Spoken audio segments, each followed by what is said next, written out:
सोचने से कहाँ मिलते हैं तमन्नाओं के शहर, चलने की जिद भी करनी पड़ती है मंजिल को पाने के लिए। ये लाइन किसी ने ऐसे नहीं कही है। अगर तू कुछ बनना चाहता है, कुछ हासिल करना चाहता है, तो तुझे उस पर काम करना पड़ेगा।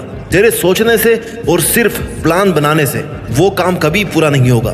तुझे उस प्लानिंग पर काम करना पड़ेगा। The time for action is now, it's never too late to do something. एक कहानी सुनाता हूँ। एक आदमी को कुछ चाबियां देकर के उसे एक बक्से में बंद करके बक्से को इस शर्त पर पानी में उतार दिया कि तेरे पास भाई 30 सेकंड का टाइम है। इस बक्से को खोल करके तुझे बाहर आना है, नहीं तो तू डूब सकता है। वो जैसे ही पानी में गया उसे लगा कि 30 सेकंड में तो मैं मरने वाला हूँ, क्योंकि उसकी थिंकिंग ने कहा कि तू इतनी चाबियों में से मात्र 30 सेकंड में इस बक्से की चाबी नहीं ढूंढ सकता। और उसका इतना सोचना ही उसका डूबना तय कर चुका था। जब 30 सेकंड कंप्लीट हुए ना, तो बाहर से उसे सुनाई दिया कि बक्से के ढक्कन को पुश करके बाहर आ जाओ। उसे कुछ देर के लिए समझ नहीं आया कि आखिर ये था क्या, क्योंकि किसी ने भी अब तक बक्से का लॉक नहीं खोला था। तब उसे बताया गया कि बक्से को लॉक ही नहीं किया गया था, लेकिन उसने सिर्फ सोचने में 30 सेकंड गंवा दिए। अगर वो एक कोशिश करता यह सोचकर कि क्या पता बक्सा खुला ही हो, लेकिन उसने सारा समय सोचने में निकाल दिया, कोई एक्शन नहीं लिया। इसलिए सिर्फ सोचना ही नहीं है, करना भी है। एक्शन इज द फाउंडेशनल की टू ऑल सक्सेस। तुझे अपनी प्रोग्रेस के लिए प्रयास जरूर करने पड़ेंगे,